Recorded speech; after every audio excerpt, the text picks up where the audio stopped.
Syntax के rule को हमने अभी तक पढ़ा है, ठीक है, लेकिन सिंटेक्स के रूल तब तक हमें याद नहीं हो पाते जब तक कि हम अच्छी तरह से उसके साथ में एक्सरसाइज ना कर सके, सिंटेक्स के रूल को किसी भी सेंटेंस पे अप्लाई ना कर ले, ठीक है।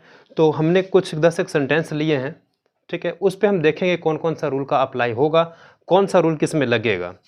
तो जैसे हम फर्स्ट सेंटेंस देख रहे हैं, इधर यू और आई, ठीक है, इसमें क्या आएगा? तो इसमें बहुत ही इजी तरीका है, हमने इससे पहले हमें पढ़ा था कि रूल ये था, either or, neither nor, not only but also, either or, neither nor, not only but also, ठीक है।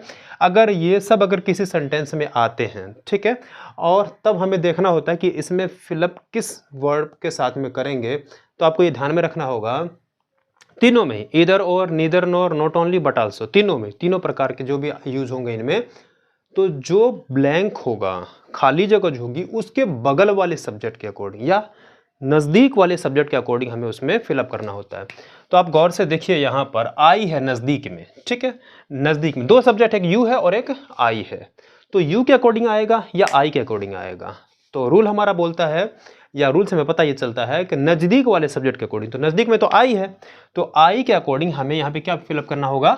एम, ठीक है, इसमें एम आ जाएगा।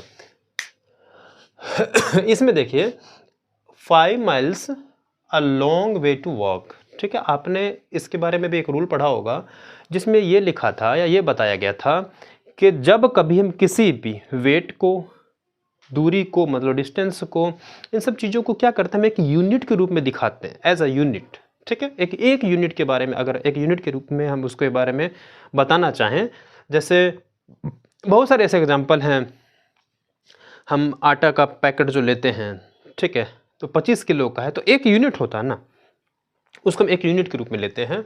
तो ये भी 5 मील्स जो है, मतलब यहाँ से लेके 5 मील तक के, यहाँ से लेके वहाँ तक के, एक यूनिट के रूप में बात हो रही है।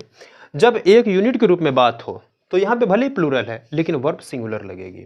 तो इसमें सिंगुलर वर्ब क्या है? इज है, तो हम लोग इसमें लगाने वाले हैं इज, ठीक है, इसमें इज का यूज होगा।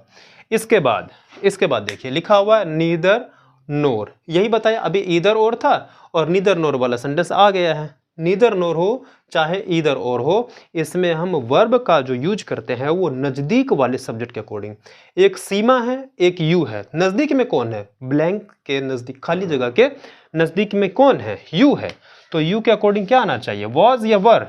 तो यू के अकॉर्डिंग वर का यूज होगा, ठीक है, इसमें वर आएगा, प्लूरल वर्ब आएगी। इसके बाद देखिए नीदर ऑफ देम, इसमें देखिए नीदर तो जरूर है लेकिन नोर नहीं है, इस हिसाब से इधर आ जाए और ना आए तो थोड़ा उसमें समझना पड़ेगा हमें।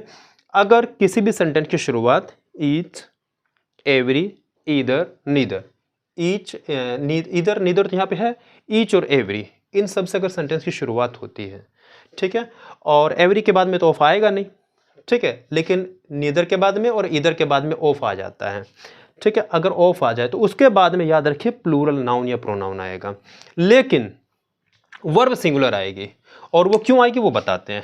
इसमें सिंगुलर वर्ब क्या है? वॉज है, ठीक है, हम इसमें वॉज फिलअप कर देंगे। एक्चुअली आपने उसमें पढ़ा होगा नीदर ऑफ देम, मतलब उनमें से, दोनों में से कोई नहीं, दो लोगों में से कोई नहीं, ना तो ये ना तो वो, नीदर ऑफ देम, दोनों में से कोई नहीं, उनमें, उन दोनों में से कोई नहीं। अगर इधर लिखा होगा ईदर ऑफ देम, या तो ये या तो वो, ठीक है, या तो ये या तो ये।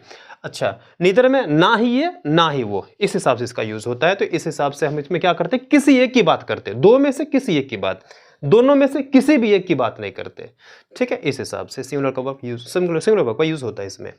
2 and 2 देखिए ये गणितीय जो कुछ अंक होते हैं इस तरह के, ठीक है, तो इनकी गणना जब की जाती है तो इसमें वैसे तो सिंगुलर और प्लूरल दोनों में सब किसी का भी यूज कर सकते हैं, सिंगुलर का भी यूज कर सकते हैं, प्लूरल का भी यूज कर सकते हैं, लेकिन बताया ये जाता है कि आप सिंगुलर वर्ब का यूज करने की कोशिश किया करें। अब यहाँ पे ध्यान रखना होगा कि सिंगुलर कौन सा है, सिंगुलर मेक है या मेक्स है। आप जानते हैं जिसके साथ में एस या एस जुड़ा होता है वो क्या होता है? सिंगुलर होता है। इसलिए मेक्स जो है इसमें सिंगुलर वर्ब है और हम यहाँ पे मेक्स का यूज करेंगे जो कि सिंगुलर वर्ब है, ठीक है। मेक गलत नहीं है, लेकिन जो विद्वान लोग हैं उनका कहना है कि आप सिंगुलर वर्ब का यूज करें, बेहतर होगा। उसके बाद नो न्यूज, देखिए कुछ एक वर्ड, ऐसे वर्ड हैं, ऐसे नाउन है, जैसे न्यूज, एडवाइस, ब्रेड, सीनरी, ठीक है, ये सब क्या होते हैं, लगेज, लैंग्वेज, ये सब वर्ड क्या होते हैं, हमेशा सिंगुलर में ही यूज़ होते हैं। इनका यूज़ फर्नीचर वगैरह से सिंगुलर में यूज़ होगा, फर्नीचर्स नहीं होता, सीनरीज नहीं होती है, नहीं सीनरी होती है, उसके अंदर सब कुछ आया था, लेकिन वो सिंगुलर में यूज़ होगा। न्यूज़ भी सिंगुलर में यूज़ होगा, ठीक है। ये न्यूज़ जो है भले इसके साथ में एस लगा हुआ है, लेकिन नहीं, न्यूज़ है ये, इसको प्लूरल नहीं, न्यूजेज नहीं होता, इसलिए न्यूज़ हमेशा सिंगुलर होती है, सिंगुलर का यूज़ करेंगे, इसमें सिंगुलर वर्ब इज का यूज़ होगा, ठीक है। अब इसमें देखिए अ नंबर ऑफ और द नंबर ऑफ दोनों दिया हुआ है, ठीक है, बड़ा इंपॉर्टेंट है एग्जाम के अकॉर्डिंग। अगर आप अ नंबर ऑफ की बात करें और द नंबर ऑफ की बात हो, तो अ नंबर ऑफ, अक्सर स्टूडेंट इस ए नंबर ऑफ को देखकर, ए को देखकर कंफ्यूज हो जाते हैं कि हम ए के अकॉर्डिंग हम सिंगुलर का यूज़ करेंगे और द होगा तो द अकॉर्डिंग देखा जाएगा, प्लूरल का यूज़ होगा शायद, क्योंकि आगे बगल नाउन जो देख लेते हैं, इसमें तो नाउन नजर आ जाती है, लेकिन इसमें हम नाउन को नहीं देखते बल्कि हम ए को देखते हैं, ये कन्फ्यूजन होती है। इसलिए थोड़ा ध्यान रखने की बात है, ए नंबर ऑफ जो होता है ना, उसका अर्थ होता है बहुत। ए नंबर ऑफ का मतलब क्या होता है, बहुत।